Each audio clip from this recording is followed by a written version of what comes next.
Thanks, Tim. You guys, my mic was muted again. I am on mute. I do this every time I even hit the button, and I thought I was doing everything well. Okay. Here we go. We're going to start from the top again. Thank you, Helen and Carol, for helping me. Hi, everybody. Welcome. My co-hosts are not with me today. Christina's older girls are on spring break, or her younger girls are on spring break. So they have some friends visiting that they haven't seen in the past year. And then Kathy is out hitting the slopes. So she is skiing today. So I'm just excited for them that they have fun plans happening and that plans are actually being fulfilled at this point and not getting canceled. So really happy for them. And I was just saying Easter weekend was beautiful. The weather was great outside. My family and I came to church in person here at CPC. And then we went to Chris's grandparents and hung out in the backyard. We haven't got to see them much this year with everything going on. So it was just really fun to see them interacting with our kiddos. And man, I tried not to do a lot of candy and they still got so much candy for Easter. So we're just working through that. I think I need to figure out how to get it out of the house though. But anyways, Christina started a Facebook post on our group of what you might have been doing for Easter. If you want to post a picture of your kids, it is truly crazy to see how big some of them are since we haven't seen them in person in so long. It is fun to see. So if you want to find that thread and post a picture of your family from the weekend, we would love to see it. And moving on to our winner from last week's 2 weeks ago. Time's going quickly now. Diane, AU, you win this cute little mug and a Hobby Lobby gift card. I was just there before coming here. So lots of Easter stuff's on sale if you need anything. So message me, I'll message you and we can get this picked up for you. And then today's, I need to see everybody in the comments here, this little cutie plant from Trader Joe's. So you can win this. And I also have a devotional book that I forgot to bring with me at home. And I'm probably going to contact the winner for that today. So I'm not in charge of like keeping this little thing alive for 2 weeks. I'll let you do that. So anyways, I hope that you can comment along and hang out with us on the chat today so I can draw your name for that prize. So you all know that I love a good this or that game and questions. So I'm going to do a springtime edition for us. So in the chat box here, I'm just need you to put, sorry, I lost my questions. Let me pull them back up. Here we go. Put in the chat what you prefer out of these options. So the first one is glamping or camping. So put in the comments there if you prefer glamping or camping. And since I don't have anybody to share with, I'll just share with all of you. I haven't done glamping, but to see like those really neat tent setup with the lights and all like the fun stuff, like I think I would prefer that. It's not that I don't like being in the outdoors, but like staying in the outdoors overnight is not my favorite thing. So yes, I see a lot of glampings. My kids would probably love it. I think it's the dirt. Like they just get so dirty. I probably just need to get over it.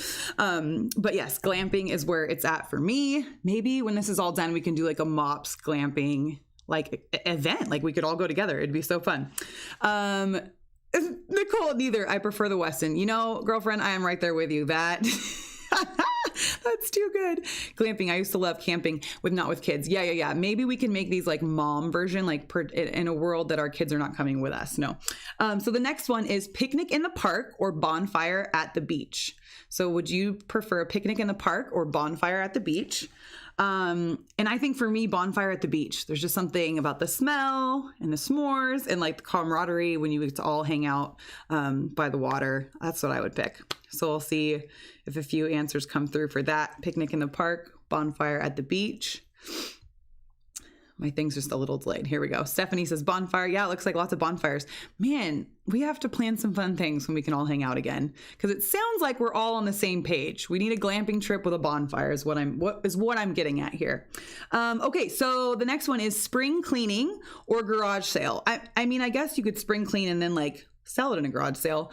But I have the bug to spring clean right now. Like my husband came up from working yesterday. He's like, what are you doing? I'm like, oh, I'm just redoing my whole closet right now because I can't handle it anymore. So yeah, are you a spring cleaner? Do you have like your list of things? I'm not really like the cleaner of like scrubbing baseboards. That doesn't sound fun to me, but I love purging things. So spring cleaning is always fun for me.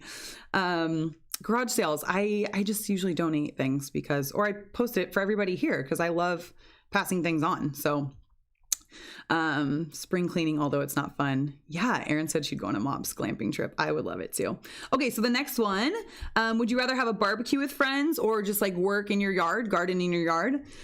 So which do you prefer, barbecue or working in the yard? And I would say barbecue with friends just because I miss hanging out with people. I want all the people in my backyard. So I would for sure choose that. And I would designate my husband to be the barbecuer because I would probably char everything.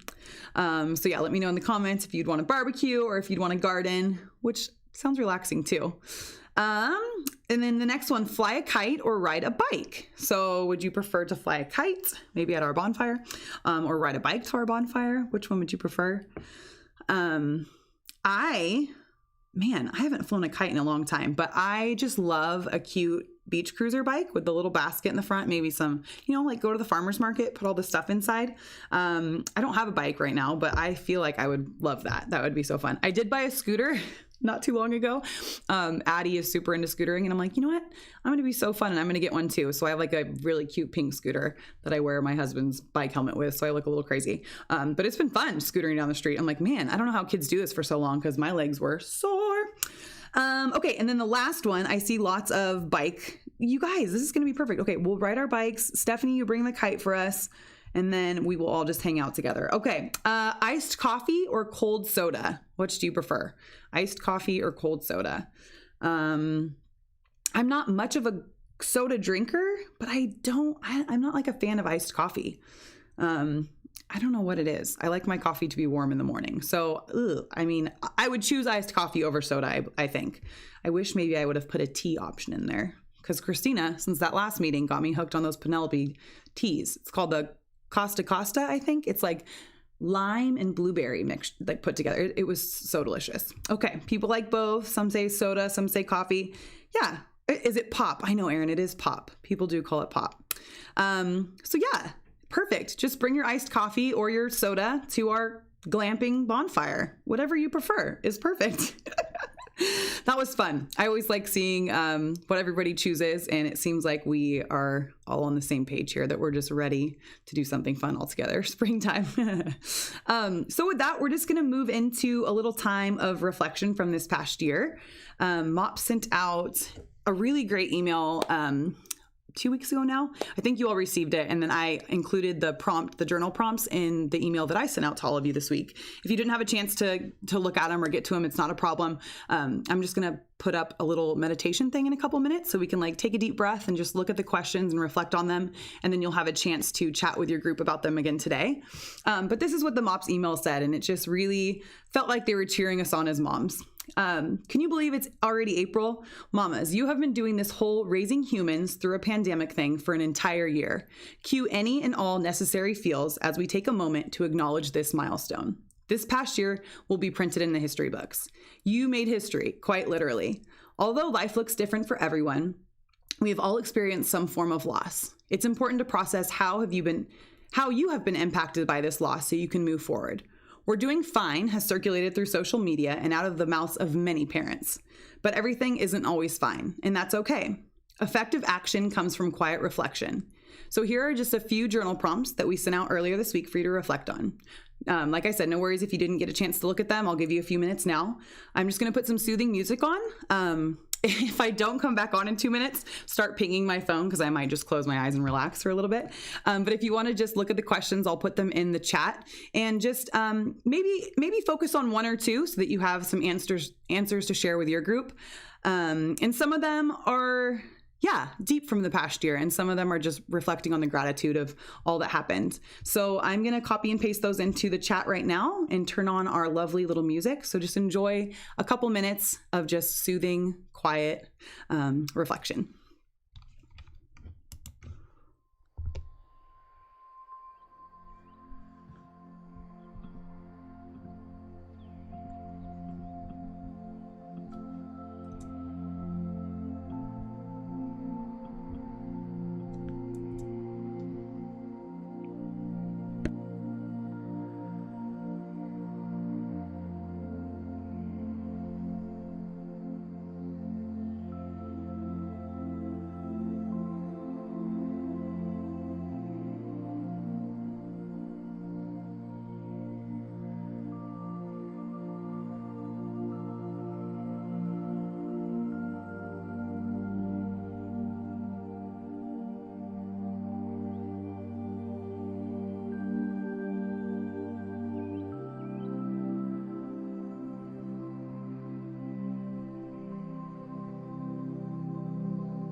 I do. I feel very relaxed now, like I just came back from a spa.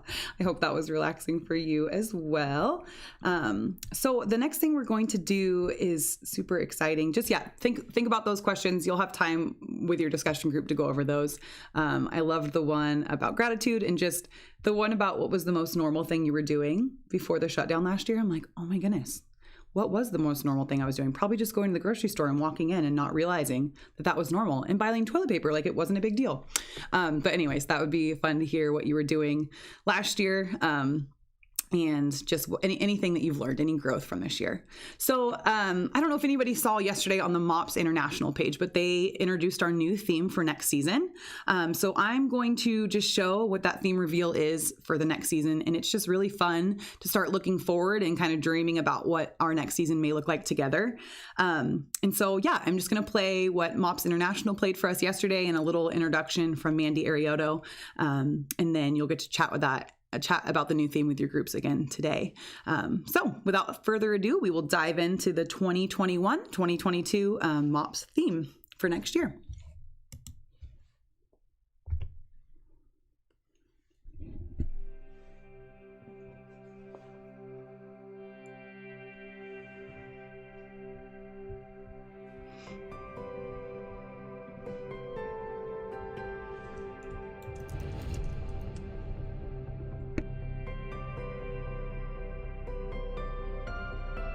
This year, we are going to take the advice of Jesus and do the most important thing: love.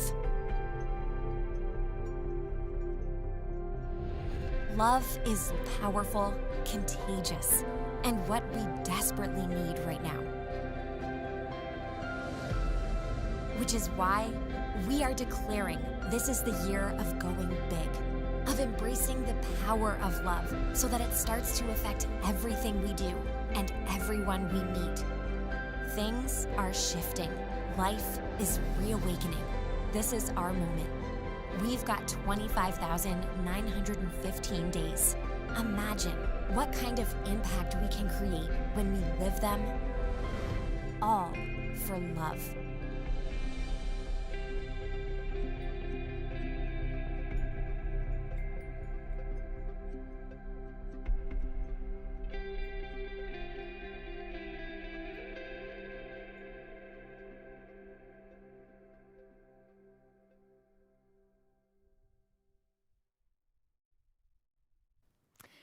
There you have it. Our new theme for the coming year is all for love, which seems to be exactly what we all need right now, right? Especially in response to cancel culture and a highly charged political climate and the division, loneliness, and isolation and lingering exhaustion that so many of us are feeling deep in our bones right now. But here's the thing. Before we get started, I just kind of want to put it out there that while love is the most powerful force on the planet, the concept almost seems cliche, right? We use the word love to tell our kids the depth of our feelings for them, and in the same breath, we talk about how much we love tacos. Not to mention that everyone from Cardi B to Meghan and Harry to the writers of Bridgerton have opinions about love and what it should look like. It's even woven into our daily lives to the point where we have iconic one-liners from stories about love that almost all of us recognize, right? Things like this: "As you wish." Do you know what movie that's from? Princess Bride. Or this one: "See, he's her lobster." We just watched this in my family. It's from Friends. Or this one: "I'm just a girl standing in front of a boy, asking him to love her." Do you know where that's from? Notting Hill. And I was gonna actually throw in a Cardi B lyric for laughs, but I literally couldn't find one that wouldn't result in a fine from the FCC. Here's the deal. The truth is, this concept is everywhere, right? We can agree on that.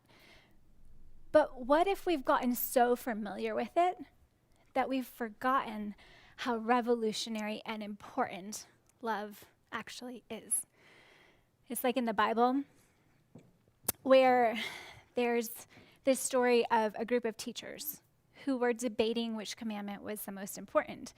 And so they asked Jesus his opinion, and he says that the greatest thing that we can do, the most important thing above anything else, is to love God and love our neighbor, which was a total mic drop in the moment because it's pretty much the last thing that anyone listening expected him to say.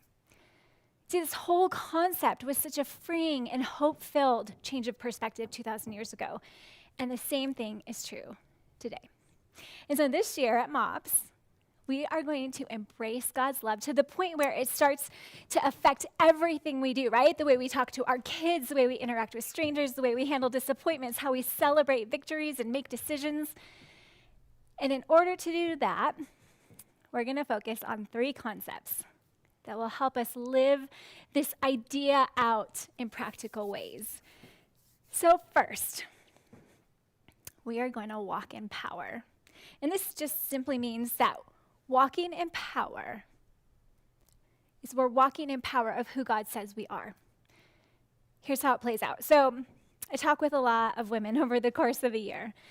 And one thing I hear from nearly every single one of the women I talk to is that they struggle with comparison. And there's this really interesting study that was done this year by Psychology Today, where they found that on average, 10% of people's daily thoughts involved comparing themselves with another person. 10%. That's a lot of brain space, right? But who can blame us because we've been trained right from the start to compare ourselves with each other. What do we say? When we have a little baby, we say, my son's in the 95th percentile for his height, or my daughter's in the 98th percentile for her test scores. Right from the very start, we are charting how we measure up to the people around us. Which is why I just love this part in the Bible, where it says that God has not given us a spirit of fear, but of power, love, and a sound mind. In other words, God has given us the ability to tame our thoughts so that they don't ruin us, ruin our confidence, ruin our joy. It's taking control over our thoughts so that we can live a life full of passion and confidence, walking in the power of who God says we are. So this year we're going to walk in power. Second thing that we're going to do so that we live all for love is that we're going to love one another, which totally is obvious, right? But here's the deal. For me, it hasn't always been obvious. So a few years ago, my family moved from California to Denver. And at the time, my kids were in kindergarten, 2nd grade, and 5th grade. And a few months after moving, we started to get our kids involved in sports, and they started school, and we began to spend time around other families who had kids our same age. And I really, really wanted to make friends and connect with the other moms. But as I watched all of them interacting with each other, it seemed like they already had deep friendships and inside jokes and knew each other. And I started telling myself that they didn't need or want any new friends. So I held back. I'd read in my car at soccer practice instead of risking walking up to them and starting a conversation. And as a result, I was lonely for nearly 2 years. 2 years. I'm also not proud to admit that I did the same thing in my marriage. For the first few years of my marriage, I was measured. I loved my husband, Joe, but I didn't love him fearlessly. And I think I held back from showing him praise and affection and honor because I was afraid of getting hurt. But then after a few years of marriage and a few years of reading in my car during soccer practice, I realized that I was tired of withholding. And I wanted to be the kind of person who loved fearlessly, someone who was all in with relationships and friendship, who didn't hold back affection or measure my actions because of fear. Because what I realized is that the opposite of fear is love. Friendships because we're afraid of being vulnerable. Fear keeps us stuck, but perfect love casts out fear. So I made a choice, and I made a change. And I can tell you now that those moms at practice who I thought didn't need any new friends are now some of my dearest friends in the whole world. And the whole time that I was reading in my car, they were feeling like I didn't like them. And when I decided that I was going to love my husband lavishly, it was a little awkward at first, I will admit. I think Joe was like, "Who are you and what have you done with my wife?" But here's the thing. He started flourishing as a husband and a dad and in his work when I started to love him more fearlessly. Because the thing is, the love was there the whole time. Everyone was just missing out on it because I was withholding. And that felt safer to me, but it wasn't safer. It was selfish. And so this year, I want to invite you to love fearlessly, to go all in and to recognize that no one expects us to love them flawlessly, but we can love them fearlessly and extravagantly, the same way that God loves us. Now, maybe you have never in your life known love like this. Love that is unconditional and extravagant. Well, this is your year to explore the height and depth and width and breadth of this kind of love.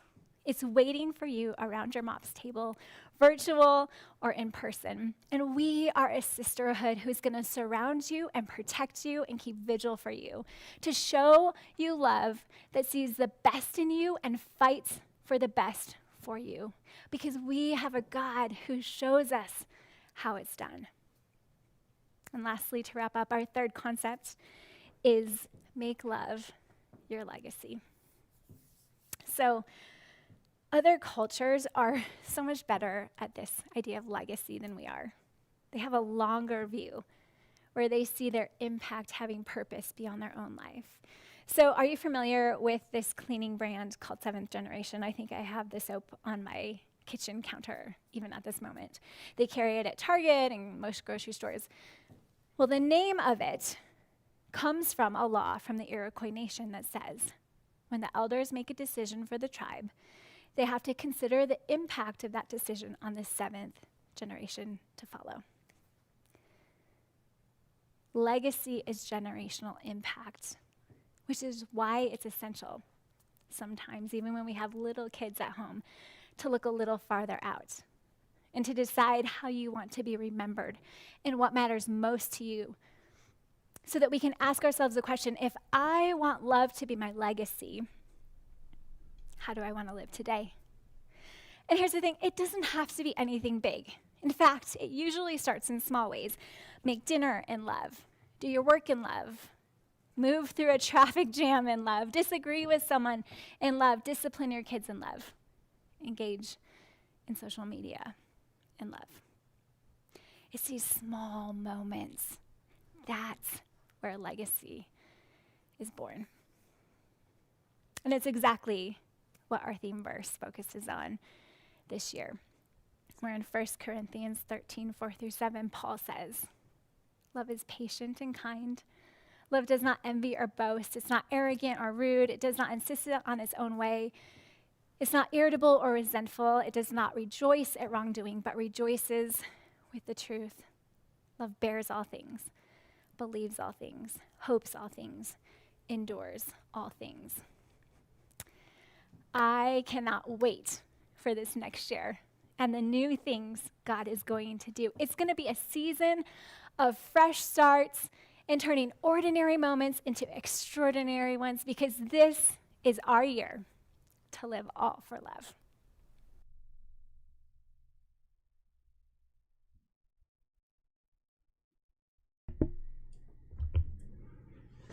Okay. Ooh, does that make you so excited? That literally gets me so excited. Yesterday, watching it, I was just so happy with all the theme colors and the graphics. I feel like last year I was struggling a little bit with just the colors that they gave us to work with. So this is aesthetically pleasing. Christina and I are very excited. So anyways, I'm just going to click through a couple more of these. The walk in power, walk in who God says we are. Like I'm just so excited to explore that more with everybody. Love one another. Like I just want to love everybody. Like, I miss everybody. This is going to be such a good year of coming back. And I love what she said, love fearlessly, like the opposite of fear is love. And that she was holding back for those in her life. So just to get out there and put yourself out there, I just think that's going to be so encouraging, and just loving one another, however they feel comfortable, also again in the fall.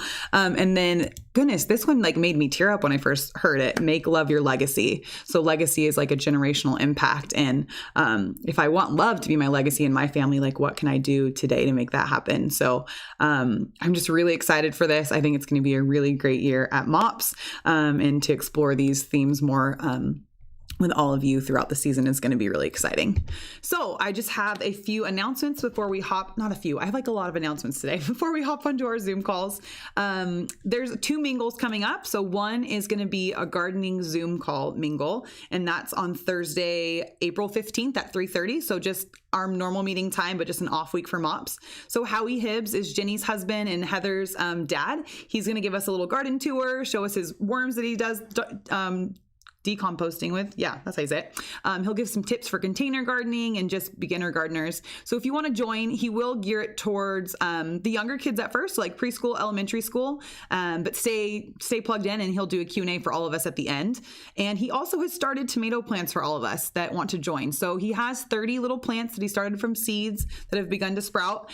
So if you would like a tomato plant, let me know. And I think he said there's 30. I have about 12 spoken for already. So anyone's welcome to join the Zoom, but if you want a tomato plant, let me know soon. And then Karen's hula class on Saturday the 17th at 10 a.m. This is going to be in Karen Sid's backyard. If you were here at MOPS, I want to say maybe 5 or 6 seasons ago, she did a little hula class for us. So she says you don't need any experience. And if you'd like to come, just send her an email.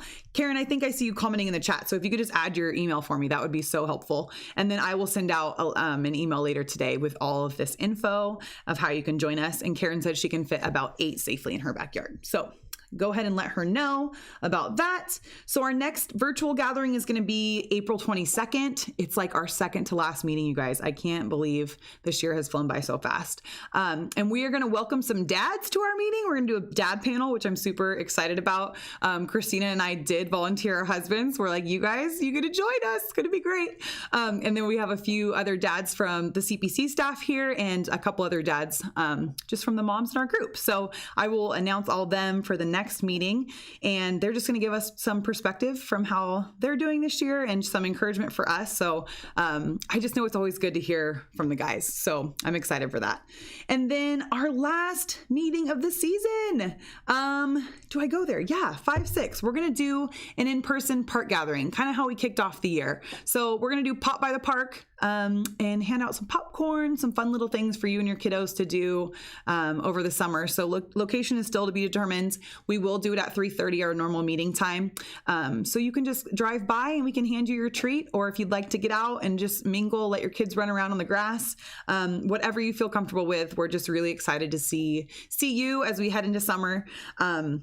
And we will also be posting just like a quick little video on our Facebook page. Christina and I will record it of just like a little theme recap for the year. So for those that maybe don't want to come in person to the park, you'll still have a little something to look forward to online. So yeah, with that being said, that's my wrap up of all my information. I'll send out an email with more info for that. But yes, thanks for joining today, ladies. I hope you have a wonderful rest of your week and weekend, and enjoy those Zoom calls. We'll talk to you later. Bye.